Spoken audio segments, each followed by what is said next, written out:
Hello friends, AmyR here with Prairie Paper and Ink, and I have the brand new limited edition STAMPtember collab. This one is with Reverse Confetti, and this is the Autumn Blessings stamp set. So to start off with, I took a small panel of Simon's 120 pound white cardstock, and I'm stamping the large floral cluster in the jar onto that with Simon's Intense Black ink, and I'm using my Misty to do this so I can stamp it a couple times to get a really deep, crisp black impression. And then once this is stamped, I am going to color this in with Copic Markers, and for whatever reason, I decided to do kind of a dotting technique rather than the standard shading and blending and everything. I'm not sure why that was in my head, but I was like, that's just what I wanted to do. So this is one of those things, again, that anyone can do, really. I went with, similar blending colors, but with something like this, it honestly doesn't matter. You can kind of use whatever colors you want. But I just went in and did yellows for a couple of flowers and just dotting my markers. And then a couple of the other ones I did reds.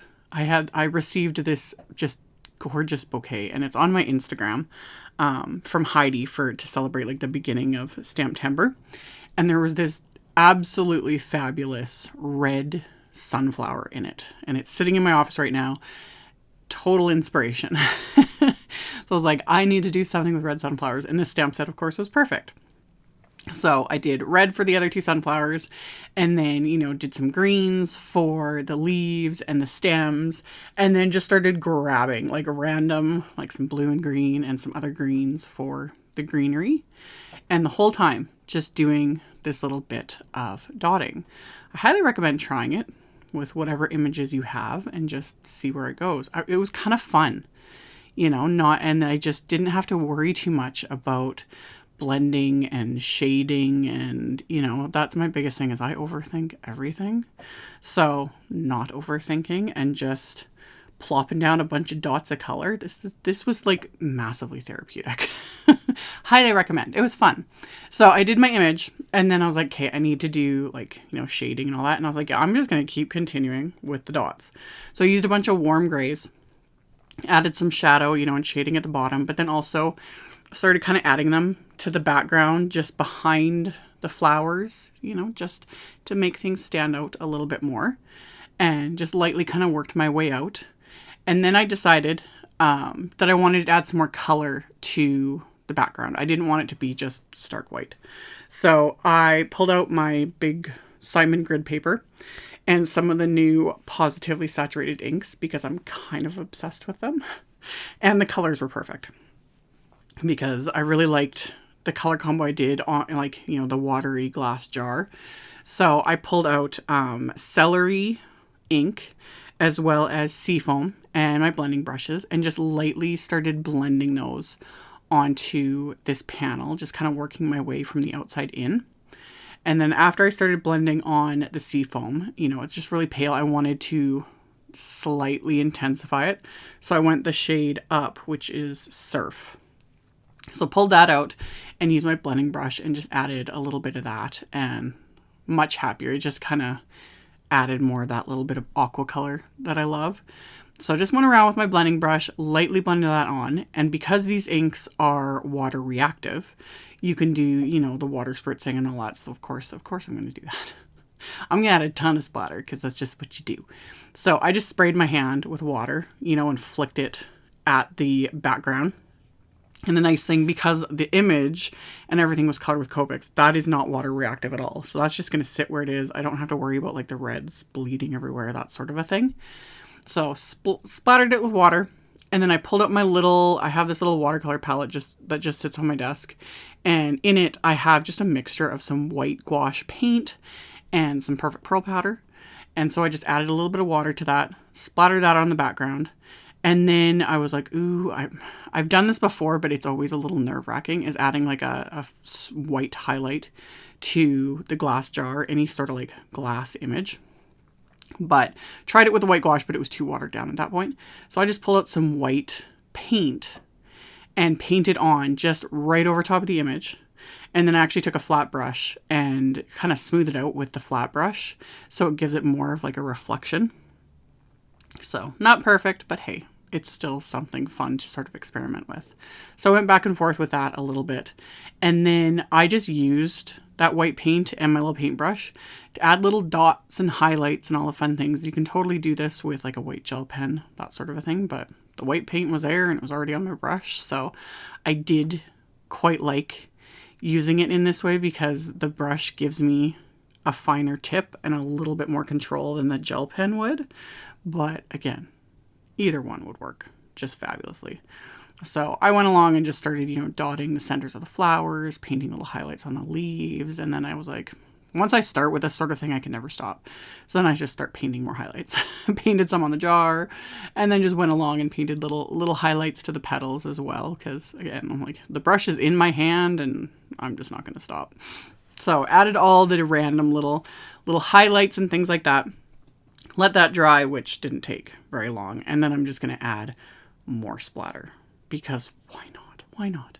So I used Simon's Ocean ink. And like I said, these are water reactive, so you can watercolor with them and do all that sort of stuff too.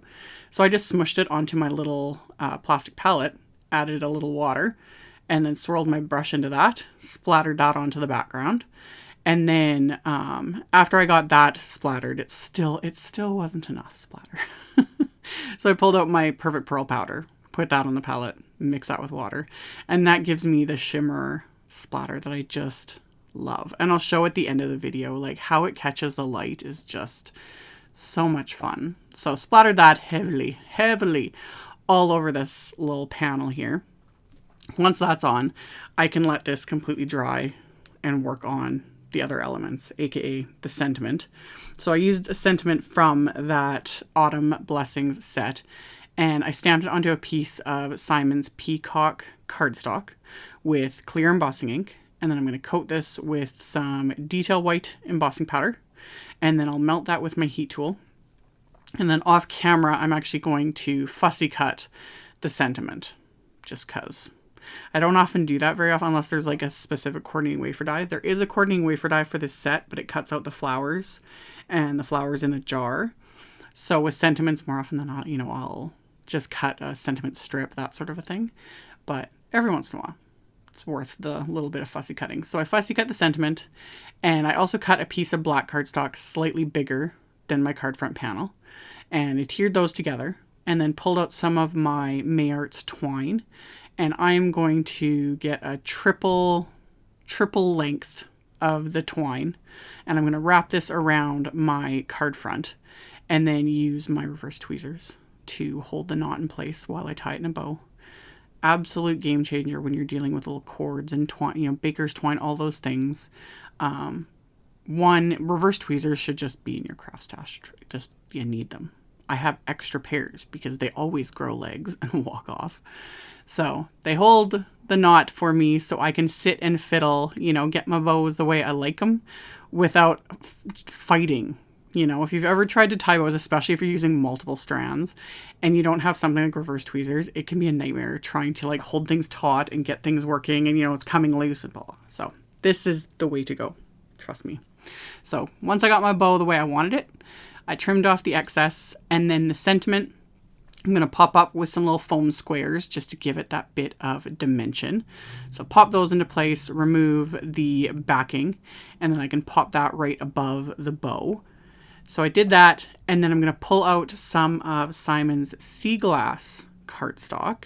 Wanted something just really pale. This is like my go-to light neutral, really. One of my favorite colors. Anyway, cut the panel down to 6 1/4 by 6 1/2 inches. That's why I have that washi tape on the side of my trimmer to mark those measurements. And then I will score this at 3 1/4 inches. So this will be a 3 1/4 inch by 6 1/4 inch mini slimline card. So I've got my card base made. I'm going to fold it inside out and stick it back in my MISTI so that I can stamp that jar image with the lightest aqua ink, so the seafoam ink. So I lined the jar up kind of off the edge of the card base there. I'm going to ink that up, stamp that onto the inside of the card, and then I'm going to pull out another sentiment from this Autumn Blessings set. I love the sentiments in this set. I love the size of them. They're just fabulous. I say it all the time. Fabulous is my new favorite word lately. So anyway, I lined that up along the bottom of the inside of the card. And then I'm going to ink that up with Simon's Intense Black ink again, and then stamp that a couple times to get a nice crisp black sentiment on the inside of my card. So once that's stamped, I'm now going to adhere my card front to the card base, and I'm going to use some of Simon's Big Mama foam tape to do that. One, it gives it a little bit of dimension, and two, it also helps because I've got that tiny bit of bulk with that twine. Having the foam tape just makes everything adhere nice and flat without making it all lumpy and bumpy. So adhered that into place, and as always, you could stop here, but I gotta add bling because I have enough to add to a bajillion cards in 3 lifetimes. So I pulled out some pearls that went with the flowers. So I've just got some Studio Caudia, I have some apricot, some lemon, and some wine pearls, and just a few, not a ton, just a few. Sprinkled those kind of on the card front, and then I'm just going to adhere these into place with dabs of Craft Tacky Glue.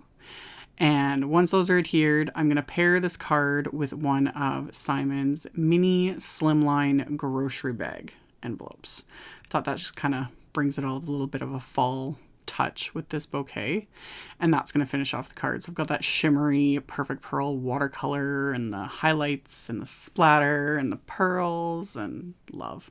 So as always, there will be info in the description box below the video with links to this set, which again, limited edition, exclusive, one and done. When it's sold out, it's gone.